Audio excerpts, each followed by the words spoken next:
Welcome and greetings to all from the OMNI USA team. We are grateful you could join us today for the 8th webinar of the OMNI educational series, designed to empower our customers when making tooling decisions. Today's topic, bending theory, will be presented by myself, Michael Stelbaski. The presentation will take approximately 20 minutes, followed by a live question and answer conference call. We encourage you to submit your questions at any time during the presentation using the chat function on the screen.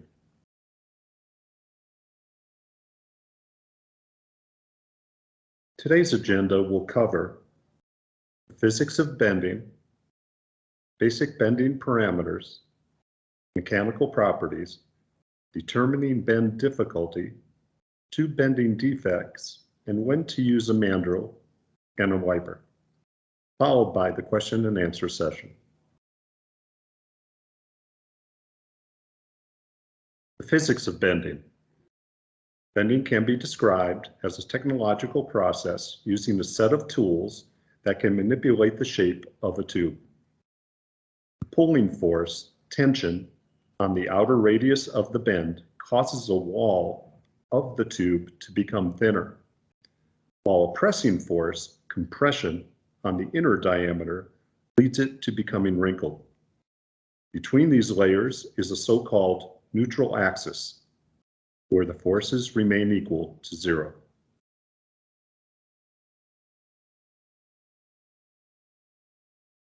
Permanent bend occurs when the pulling force exceeds the yield stress of the material. The distribution of forces and the position of the neutral layer depends on many factors. Some of these factors include the parameters and material of the tube and the machine and its tooling setup. The distribution of the forces has a significant impact on the part being bent. When bending a part with an open cavity, like a tube, it is much more complicated than bending plate metal because there are many possible defects which are initiated by the distribution of forces around the bend.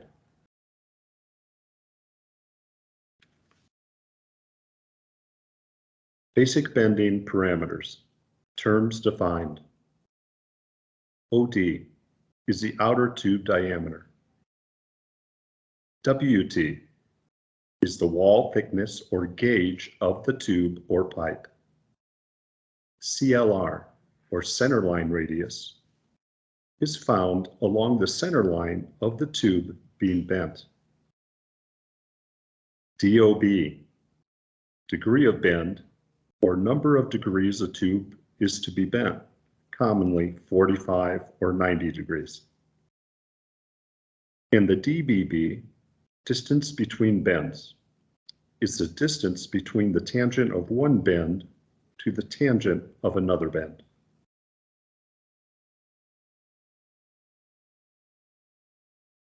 The next 4 slides will address the importance of the tube mechanical properties and how they influence the capability of the tube to be bent. Mechanical properties on tubes, such as breaking strength and yield stress, are important for determining whether a bending device is capable of bending a tube. The stretch of material properties, defined as elongation, is concerned with how much material can be manipulated or bent before it is damaged. The stretch of the material is collected by fundamental tensile tests, and it must be given in a percentage.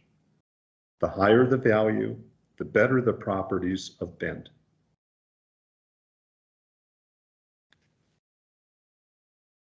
Here we have an elongation chart.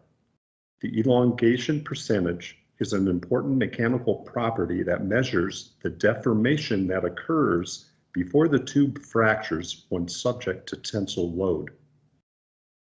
The elongation chart shows the minimum theoretical elongation required to bend a tube. Notice, the tighter the bend or lower the D of bend, the higher the required elongation percentage. Conversely, The higher the D of bend, the lower the required elongation percentage. The D of bend is equal to the centerline radius divided by tube outside diameter. The elongation percentage of a tube or pipe is provided by the tube mill supplier within the MTR, also known as Material Test Report.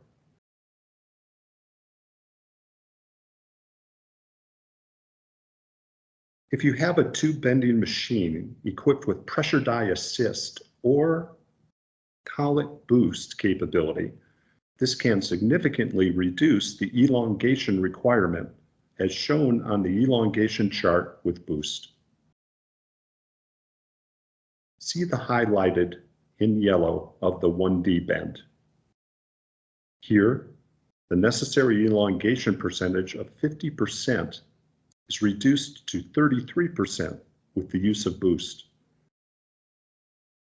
Also, a heavy or thick-walled tube and/or annealed to a softening state, more bendable, will also help reduce the elongation required.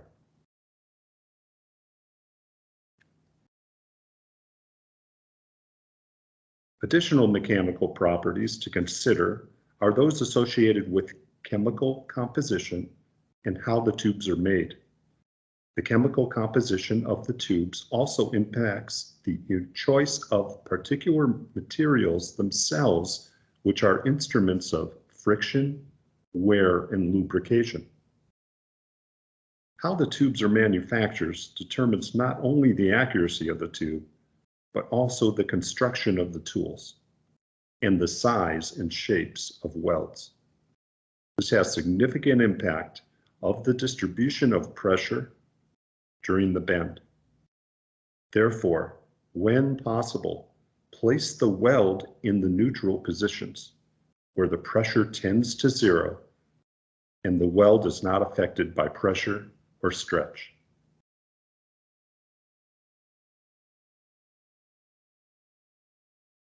Determining bend difficulty. Using a variety of parameters, we can judge the difficulty of the bend and suggest the best set of tools for a given application. The wall factor, WF, is the relationship of the outside diameter and the thickness of the walls of tubes. The resulting value then determines whether it is thin-walled or thick-walled.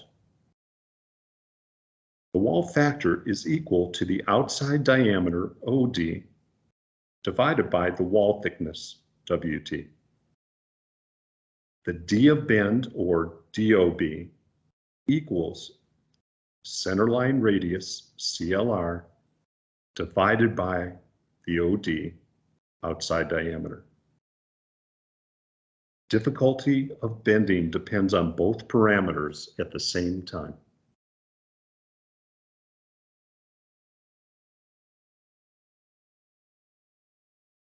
Basic tube bending defects. Flattening of the cross-section of the tube is caused by the distribution of forces through the bend and can be greatly reduced by using the appropriate inner insert for support, known as the mandrel, and setting them up properly. The flattening can be monitored by using the coefficient of ovality, maximum OD divided by minimum OD.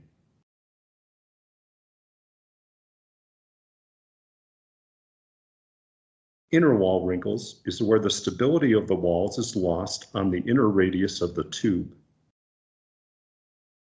It is due to forces during bending. Reduction or limitation of wrinkling can be achieved by properly setting up the appropriate mandrel and wiper die. On the next slide, we will see an illustration of a tube wrinkling during bending without the use of mandrel or wiper die tool support.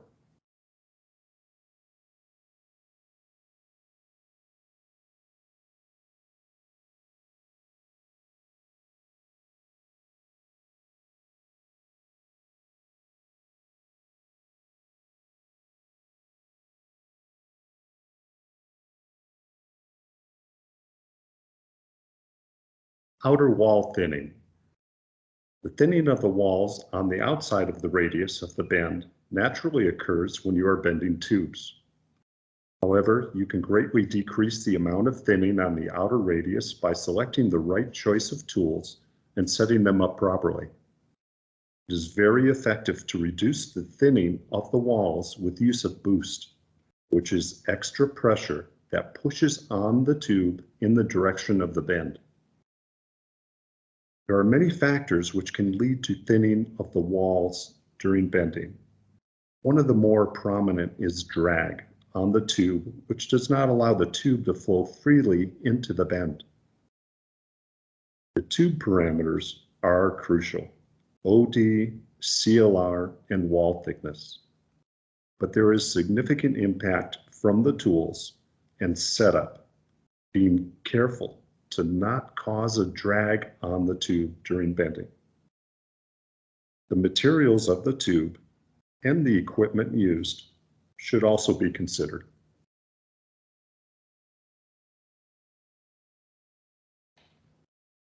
Spring back during bending. Another common defect is the change in radius of the bend and the change in the angle of the bend after completion of a bend due to spring back. It is necessary to differentiate between angular spring back from radial growth.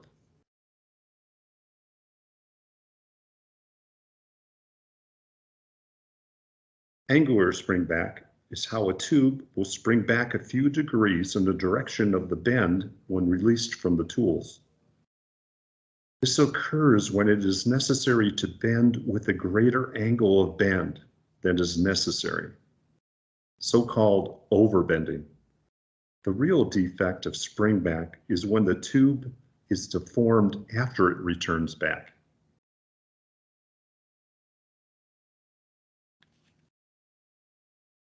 Radial growth. Sometimes the radius of the bend will grow over the tooling radius as an effect of the springback defect. There will be a significant increase occurring primarily in relatively large radius bends where the D of bend is 4 or greater. It also occurs when bending incredibly stiff materials. In these cases, it is necessary to reduce the radius of the tools so that they have the required shape after bending.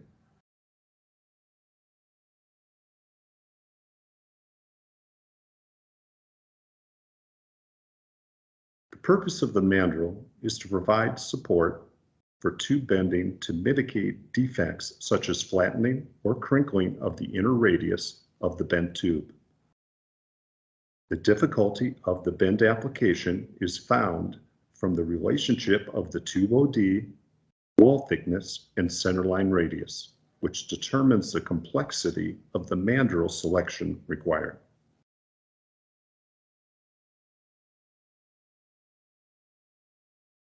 A wiper die is used to support and wipe wrinkles out of the inside radius, ISR, of the bend.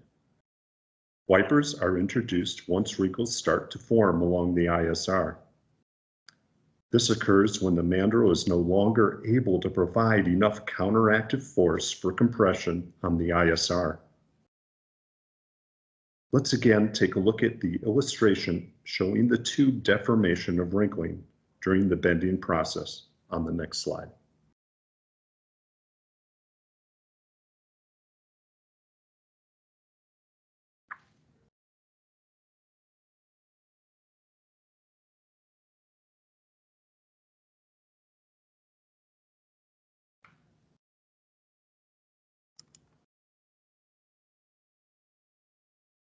This is the mandrel and wiper die selection chart. The column on the far left-hand side shows the wall factor levels and the rows across the top, the tightness or D of bend. And in the cells where the D of bend and wall factor intersect is the recommended solution for choosing the mandrel and wiper die to address the expected tube deformation stresses.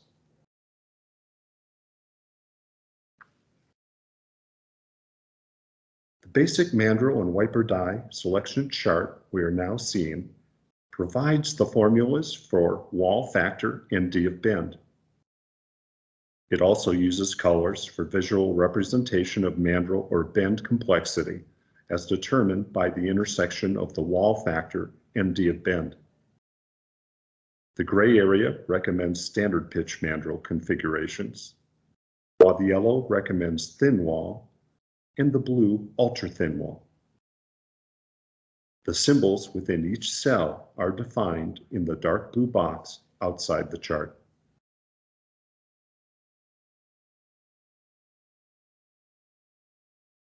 The most common tube bending methodology is rotary draw bending. Rotary draw bending is the most complex form of bending and requires a tool set to execute. The tube is held by the clamp and pressure die and rotated around the bend die. A mandrel and wiper support the inside and outside of the tube to help prevent bending defects of wrinkling or flattening. The basic rotary draw tools are the mandrel, wiper, bend die, clamp die, and pressure die. That concludes today's presentation.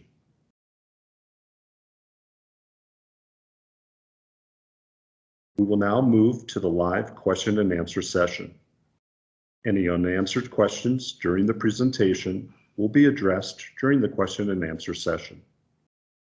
To join the conference call, please dial 970-822-8670 and use the conference ID provided in the chat box. On behalf of the entire OMNIX team, thank you for joining us today.